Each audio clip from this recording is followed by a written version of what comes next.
nome do canal Ateu Niilista, e hoje eu vou apresentar aqui, né, uns pequenos vídeos, né, basicamente mostrando Einstein, né, o Freud e o físico Stephen Hawking, né, falando aqui a favor do ateísmo e contra as ideias religiosas, né, contra a ideia de Deus, né, contra a ideia de Criador. É porque eu fiz um vídeo aqui recentemente, né, onde o título do vídeo, até o link vai estar aqui na descrição. Quem não assistiu, por favor, que quiser, dê uma olhada. Onde eu defendo a ideia de que o ateísmo é uma verdade absoluta e incontestável, né, por ser embasada cientificamente.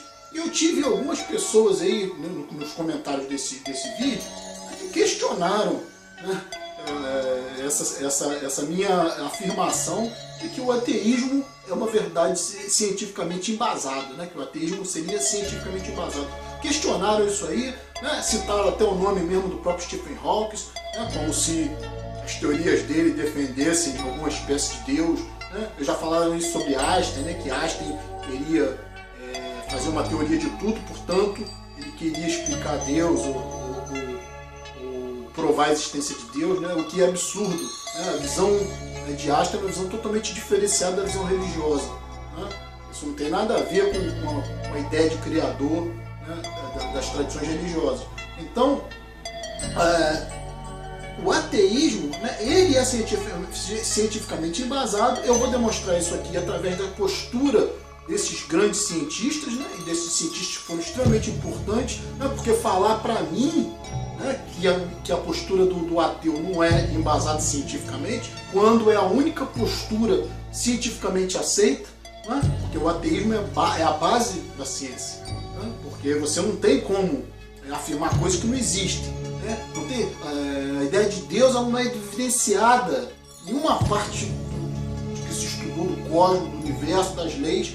Nada denota que exista um criador ou uma mente, mesmo porque isso é absurdo, né? Mente, ela precisa de cérebro, né? Inteligência, consciência só existe em função de um cérebro orgânico, né? Não existe inteligência fora do cérebro. Sinto muito, entendeu? Mas essa é a única postura cientificamente aceita.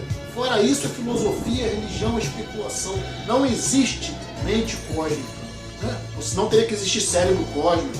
Não existe uma inteligência universal. Isso é ridículo e absurdo cientificamente. Então o ateísmo é a única postura, sim, né? E eu vou colocar aqui os vídeos, né, desses grandes nomes da ciência, né, que foram importantíssimos, que mudaram a nossa forma de ver a vida, né, e simplesmente não por opinião, mas porque provaram, né, através de suas teorias, né, porque em ciência, né, a teoria científica é diferente do que o leigo entende como teoria, né? As pessoas pensam, teoria não foi confirmado. Está errado cientificamente. E teoria científica é feita de hipóteses comprovadas, ratificadas por experiências, né, por medições, né, por cálculos, por equações e também por empirismo, né? Em alguns casos consegue se evidenciar empiricamente, se confirmar certos fatos, certas hipóteses que se tornam teorias. Então, teoria científica não é algo que não foi confirmado, né? É passível até de ser questionado, é passível de ser melhorada, né? Toda teoria ela pode agregar novos fatos científicos para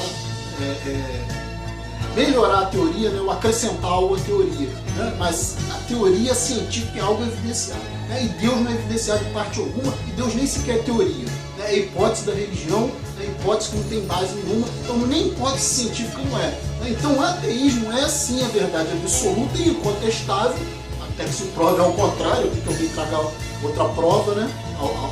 Cabe o ônus da prova, né? Os que dizem que alguma coisa existe, né? E a ciência trabalha com o que existe, não com o que é hipotético, né? Ou com o que não é comprovado. Então, eu vou apresentar aqui alguns vídeos, né? O que eu falo, é fácil falar para mim, é fácil botar lá no comentário que o ateísmo não é uma postura cientificamente embasada, né? Mas eu quero ver vocês conseguirem falar isso com Freud, conseguirem falar isso com Einstein, né? Ou conseguirem falar isso com Stephen Hawking, ou conseguirem falar isso com qualquer grande expoente da ciência, né? Porque, obviamente, né, eu estou falando em termos, esses nomes, né, com exceção do Stephen Hawking, Einstein e Freud já morreram, mas quero ver vocês contestarem as ideias deles, né? Porque as ideias deles são basicamente ateístas. Então Então eu vou colocar os vídeos aqui, apreciem, um abraço a todos. Vamos aos vídeos.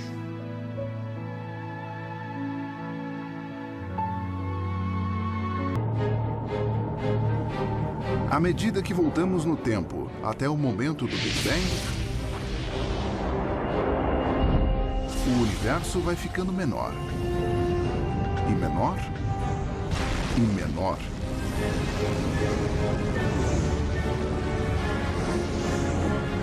Até finalmente chegar a um ponto em que o universo inteiro ocupa um espaço tão pequeno que é na verdade um infinitesimalmente pequeno e infinitesimalmente denso buraco negro.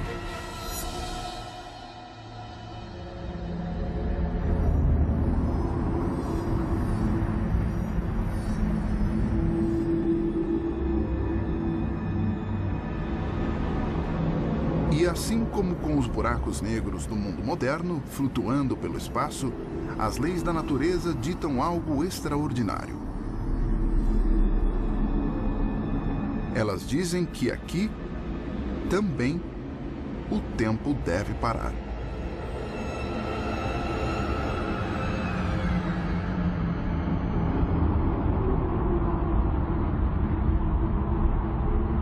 É impossível chegar a um tempo antes do Big Bang, porque não havia nada antes do Big Bang. Nós finalmente encontramos algo que não tem uma causa, porque não havia o tempo onde a causa pudesse existir. Para mim, isso significa que não há a possibilidade de um Criador, porque não havia o tempo para que o Criador existisse.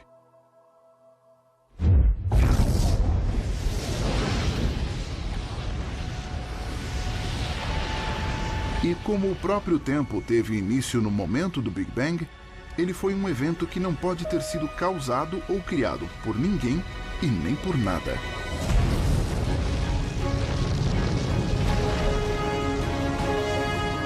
E assim a ciência nos deu a resposta que tanto procurávamos. Uma resposta que exigiu mais de 3.000 anos de esforço humano.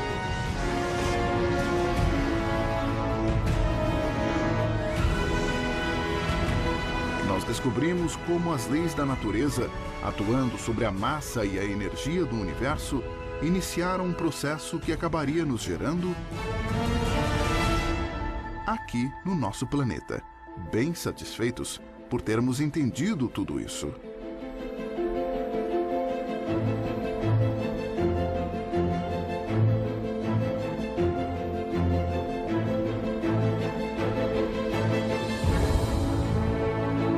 Então, quando alguém me pergunta se Deus criou o universo, eu digo à pessoa que a pergunta não faz sentido.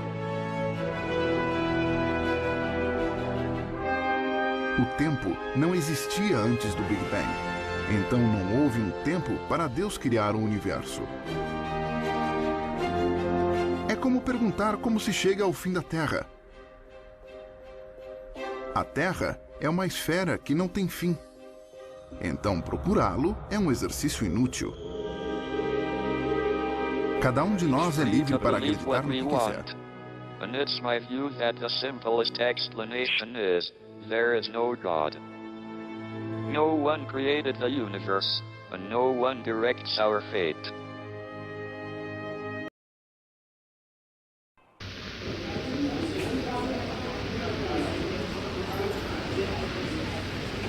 Now, I will ask a few words unprepared.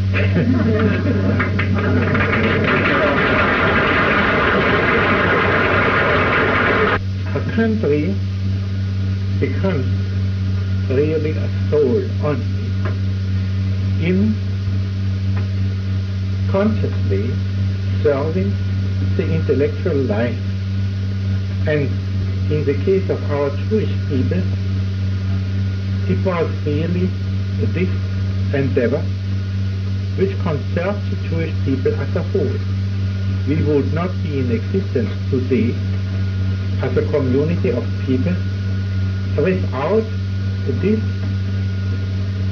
continuous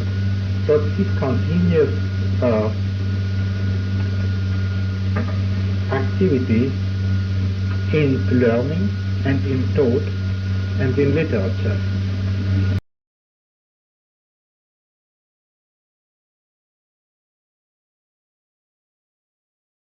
Freud e religião já são temas bem polêmicos. Juntando os dois, a coisa fica mais complicada e a treta é levada ao quadrado. Freud nasceu de pais judeus numa cidade com forte influência católica, mas se tornou ateu. Durante toda a vida ele estudou bastante religião e espiritualidade, assim como Jung, mas os dois tomaram caminhos bem diferentes, e essa foi uma das causas do rompimento entre eles. Em vários pontos que ele escreveu, ele coloca a religião como uma neurose infantil, uma tentativa de controlar o complexo de Édipo, um meio de estruturar grupos sociais e uma tentativa de controlar ou conhecer o mundo exterior. A religião é a neurose obsessiva universal da humanidade. Como a neurose obsessiva das crianças, ela surgiu do complexo de Édipo, do relacionamento com o pai. Freud coloca o ser humano para Deus assim como o filho está para o pai. Existe a ambivalência da relação, e ao mesmo tempo que existe o amor, também existe o temor. Nosso conhecimento do patrimônio histórico de certas doutrinas religiosas aumenta nosso respeito por elas, mas não invalida a nossa proposta de que elas devem deixar de ser apresentadas como as razões para os preceitos da civilização.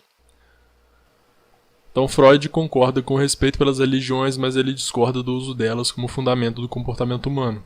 A religião, mesmo se ela chama a si mesma de uma religião de amor, deve ser dura e sem amor para aqueles que não pertencem a ela. Isso a gente vê o tempo todo na intolerância e nos conflitos religiosos. But by the end of the 19th century and the beginning of the 20th, there emerges a man who claimed to understand the origins of religion, of all religions. Sigmund Freud. Although Freud was by no means the first thinker to try and explain the psychological origins of religion, his account is perhaps the most systematic attempt to represent faith as something fundamental to early human mental development. Well, Freud, like me, came from a Jewish background, although for obvious reasons he was much more explicitly aware of it than I am. Even so, Freud never really identified himself with the religion itself, and as a student of science, he became increasingly suspicious of religion as a whole. And with the development of what became psychoanalytic theory, he began to recognize that the belief in God, that's to say in some sort of supernatural agency to which human beings were answerable, was the inevitable result of the infant's helplessness and his relationship to the apparently all-powerful figure of the father. Look, this is what he says about it in his book called The Future of an Illusion. The rest of our inquiry is made easier because this God-creator is openly called Father. The psychoanalysis of individual human beings teaches us that the God of each of them is nothing other than an exalted Father. So he saw religion as an illusion. Now, although he describes this as a wish fulfillment, it's quite difficult to see it entirely in that light, since the figure created by the infant imagination had punitive as well as benevolent characteristics. But however Freud explained that apparent contradiction, it's quite clear that he saw religion as false and profoundly unhelpful. Religious teachings are neurotic relics, and the time has probably come for replacing them with the results of the rational operation of the intellect.